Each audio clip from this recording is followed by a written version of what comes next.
She returned to her room and locked the door. There was nothing peculiar about that. In this show, my family, hallways are like public roads. There's no special meaning in locking the door when you enter your own room. This is what she told herself. Then, as though I had been waiting for her, the telephone rang. Genji had probably transferred the call. She took a deep breath, readied herself, and picked up the receiver. Again, it started with silence. She realized that the person on the other end was trying to irritate her and make her feel uncomfortable, and she got angry.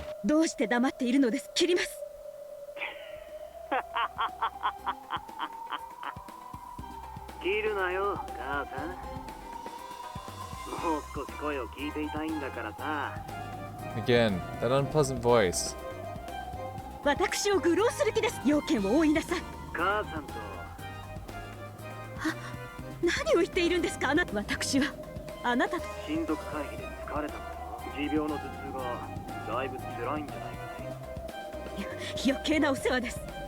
Just the fact that he knew her headache was troubling her made a shiver run up her spine.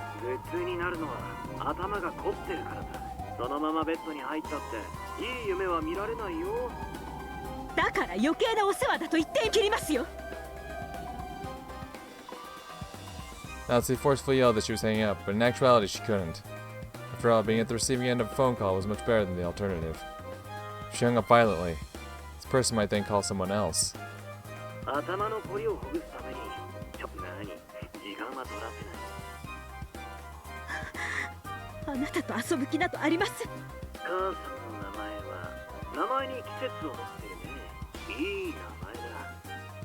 Yep, the old Natsu.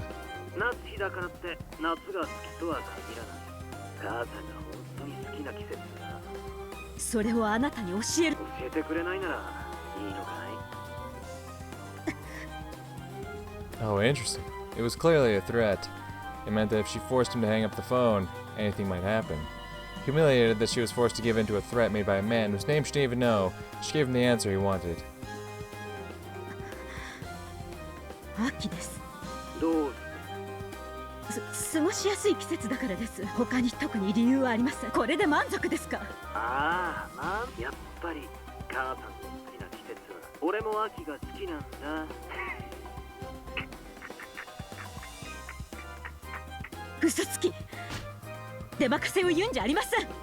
Surely this man would have done the same thing no matter which season I said I liked. What is he after? What's so fun about making me uncomfortable like this?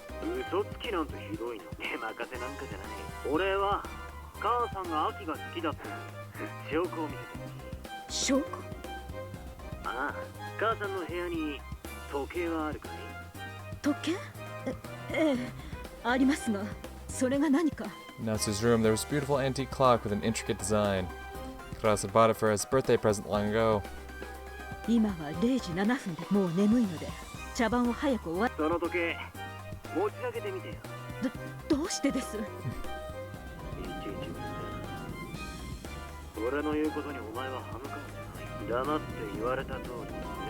Ooh, yikes.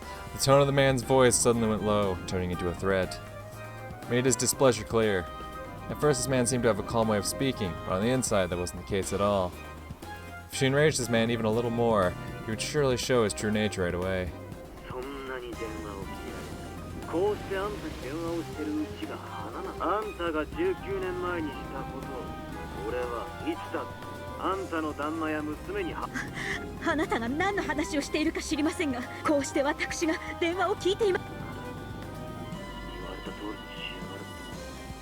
Once again, the man threatened her in a low voice, as though warning her not to interrupt again.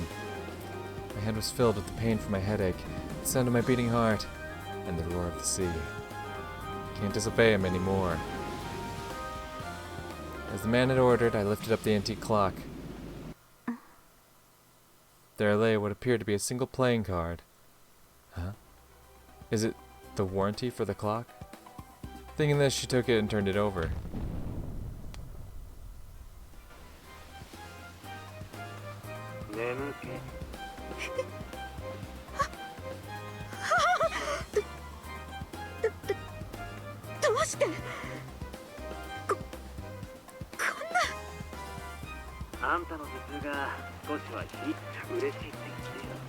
うやってこれをどうしてどうやって。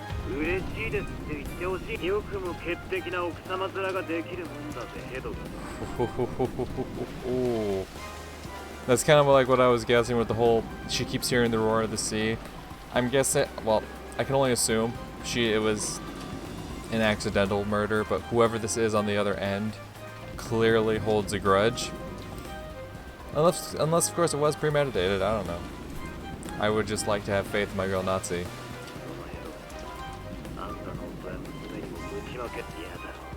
黙っててほしいだろ。ああ、黙っててやるよ。ほら、嬉しいだろ。だからやめて。夫と娘に構わないで。何が要求ですか。お金ですか。いくらですか。俺の傷は金をいくらだ。それは何個みたい。ねっとりドロドロヒ素。それは俺の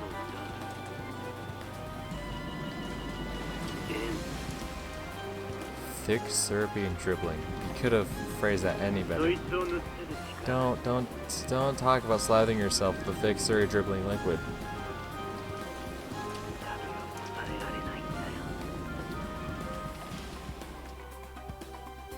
Nazi had never had anything so hateful said to her in her entire life.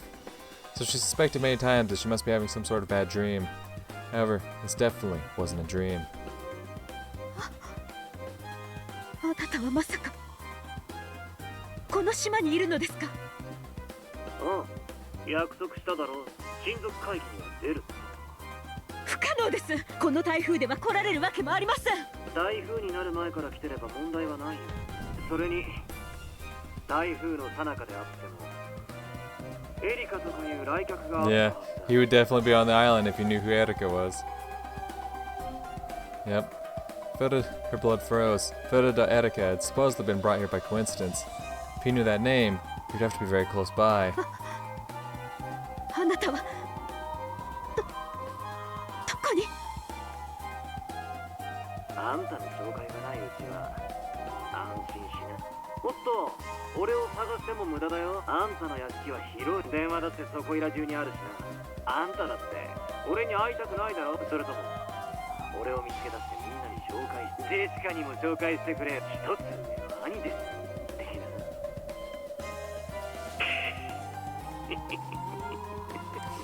God damn it, like the voice doesn't sound right just because, and I think a lot of it has to do with like the filter put on the voice, or the voice actor intentionally doing, doing a slightly different voice. But God, the mannerisms of how he talks just reminds me way too much of Battler.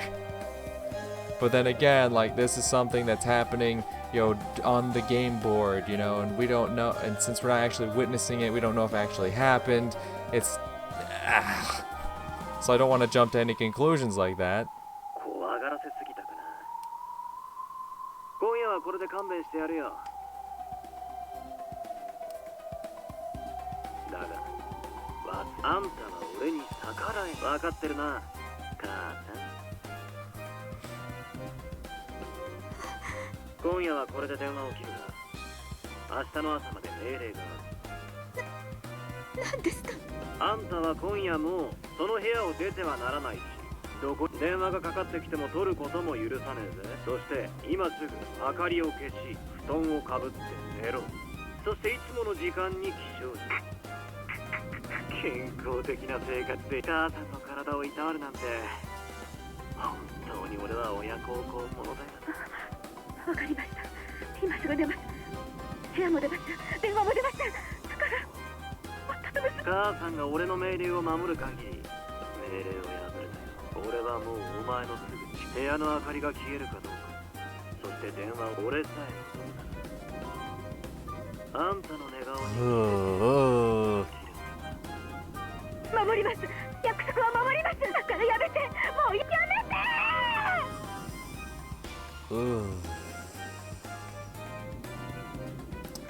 As she screamed, Natsu took the card she had found under the clock and crushed up into a little ball.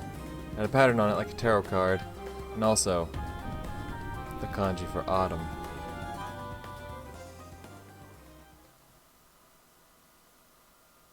Fucking yikes.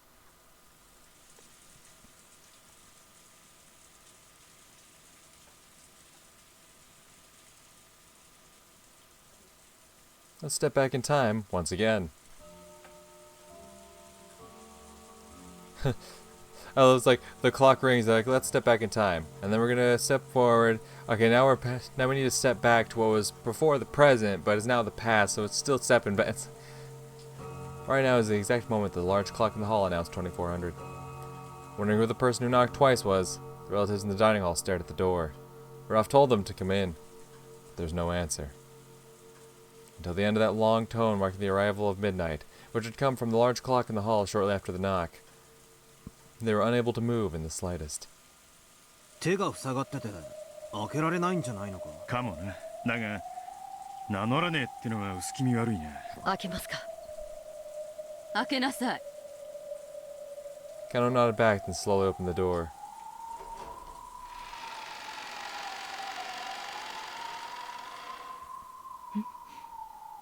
What? これは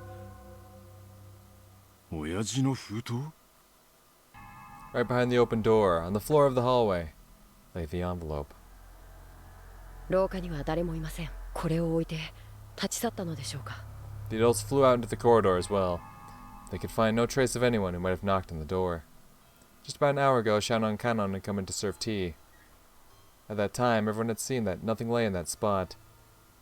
Someone came, knocked, left an envelope with the mark of the one-winged eagle on it, and left. まさか親方様。考えられない話じゃない。この屋敷で誰と呼ばれて返事をしないのはお父様くらいだもの。ありえないわ。ならどうしてお父様は堂々と入ってこないの？そうやな。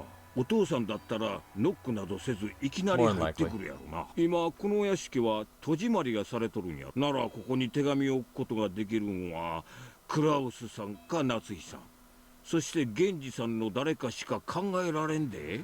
By this point, the mansion had become completely locked up. Therefore, the cousins in the guest house, Nanjo, Goda, Kumasawa, and Edeka, could not have come here. Furthermore, since Kraus, Natsu, and Genji were the only three who weren't in this room, one of those three had to have been the one who set that letter down in the corridor. So it was very likely that Kraus and the others placed the letter there to make it seem like a message from Ginzo.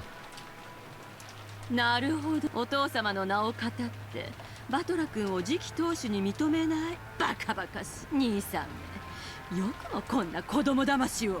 別に俺は次期当主なんて興味ねえぞ。諦めろ。それがお前の運命なんだよ。とにかく中身を読んでみようじゃねえか。Rudolph set the letter on the dining hall table and let everyone see the front and back to show that there were no tricks or hidden mechanisms, almost like a magician does before performing his act. この封筒は間違いなくお父様の封筒なの？ええ、お父様が新書に好んで使う封筒よ。どう、シャノンちゃん。私の目にも親方様が使われる封筒に見えます。だからってお父様が帰って兄さんならお父様の書斎の引き出しからひょいと手に入れることなんてクラウス様とて容易に書斎には入れば封筒を盗み出すなど難しいことかと。開けてみようぜ。それから考えても遅くないはず。何か入ってる。なんだろう。 Rudolph opened the envelope a bit roughly. Then, a folded letter. And a glittering object fell out. It was a ring. Ah. ちょっとその指輪。 Ava noticed it immediately and grabbed at it. これお父様の指、当主の指輪だわ。ほんまか。間違いなくレプリカということは。これは本物。私はいつかこの指輪を自分の指に通し、お父様が指にしてた時から私は誰よりもこの指輪のことをよく知ってるわ。これはお父様の指輪よ、間違いなく。どうしてここに？じゃあやっぱりこの手紙はお父様が。こりゃもっと面白い。じゃあ誰からの手紙だ？後ろ宮家顧問錬金黄金の魔女ベアトリーチェ様からだぜ。Rudolph showed everyone the part of the letter where that was written. He really did say that. ベアトリーチェから？なんて書いてある？読むぞ。コングラッチュレーションズ。バトラ様が碑文の謎を見事に解かれ、黄金はすべてバトラ様、そして後ろ宮家の新しき当主、その証として金蔵様よりお預かりしている当主、どうぞバトラ様、指輪をされて新しい黄金の主となり、どうか後ろ宮家をお導きください。 And see, now they're gonna be mad suspicious because obviously Nazi or Kraus wouldn't write some shit like that. Genji has no motive to do that shit. Unless, of course, oh, he was ordered by Kinzo to do it, blah blah. 新しき当主のご活躍を心よりお祈りいたしてなんてこった。親父が書斎から出てこねえもんだから、森の魔女ベアトリーチが直接バトラバトラ君、この指輪はあなたが、これは当主が身につけるべき特別な。ベアトリーチェが何者かし、彼女は一部始終を見届け、あなたが真の跡継ぎだと認めてこの指輪を送ったのよ。いいんす、こんな重要な指輪を。ああ、いいんだ。誇らしげに指にはめるといい。いいか、兄貴や夏日さんが外せと言っても絶対に外すんじゃねえぞ。 All the relatives, with creepy smiles on their faces, urged Battler to put the ring on his finger. It looked like things would get pretty nasty if he refused, so Battler reluctantly decided to put it on the middle finger of his left hand. The ring was heavy and stiff. At that moment, Kraus returned. Oh god. Genji came back as well shortly behind him. 申し訳ないね。妻は具合が悪そうだったので先に休む。何かあったのかね。なんだか諸君がひどく慌ただしいよ。Can't wait to see the shitstorm this causes. バトラさん、それは。 Immediately, Genji keenly spotted that which Battler had just put on his finger. さすが源氏さんや。これが誰の指輪かわかるようやな。何の話だね。 Judging by Kraus's dubious expression, it seemed unlikely that he was the one who placed the letter there. Well, of course not. Why would he place the letter that says, ah yes, Battler's the successor, give him all the stuff? Furthermore, that expression quickly changed into one of shock. そうよ、後ろ宮家当主の指輪よ。 The family conference took up this new topic, and the storm came once again. Yep.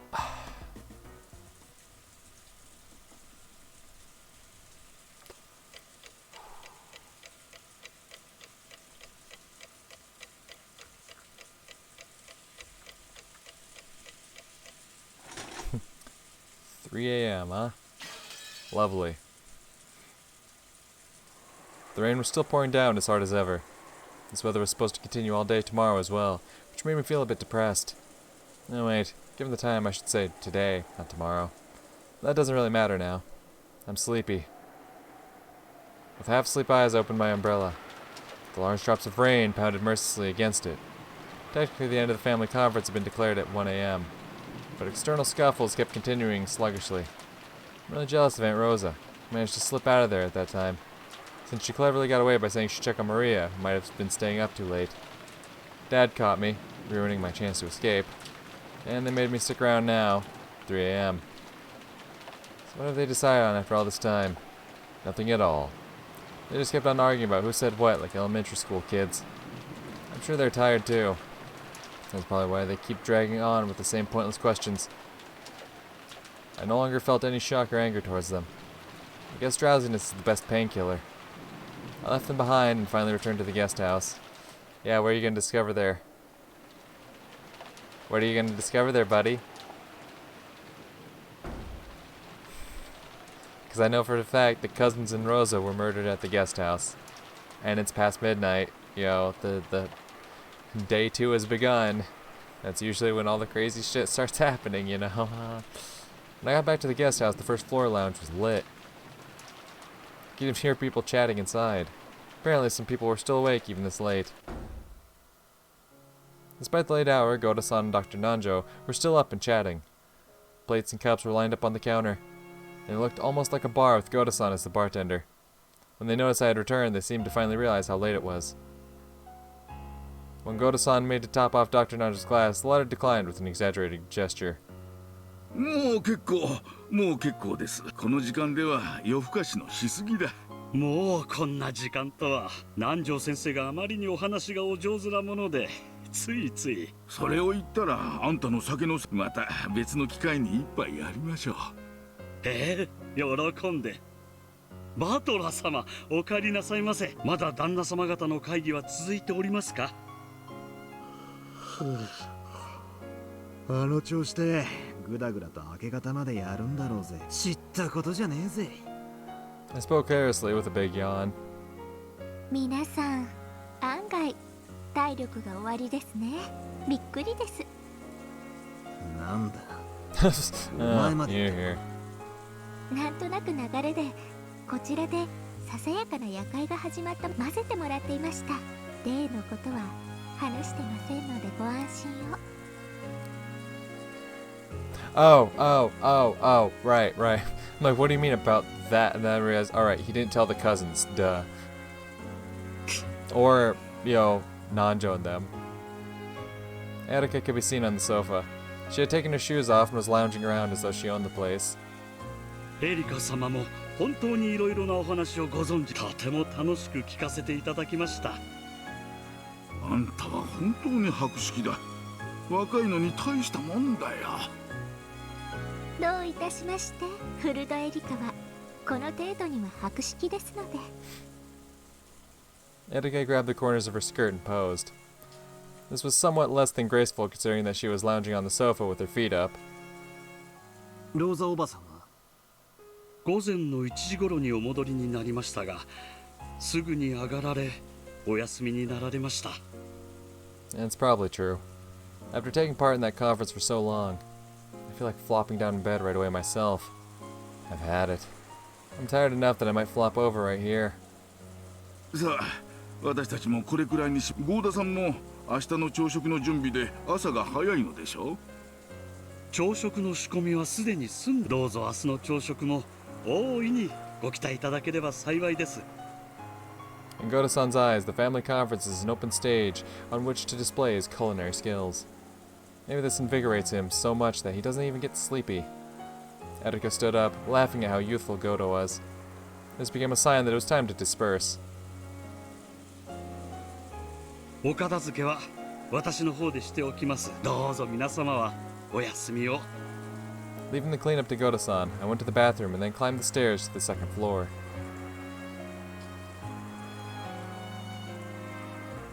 それでは皆さんおやすみなさい。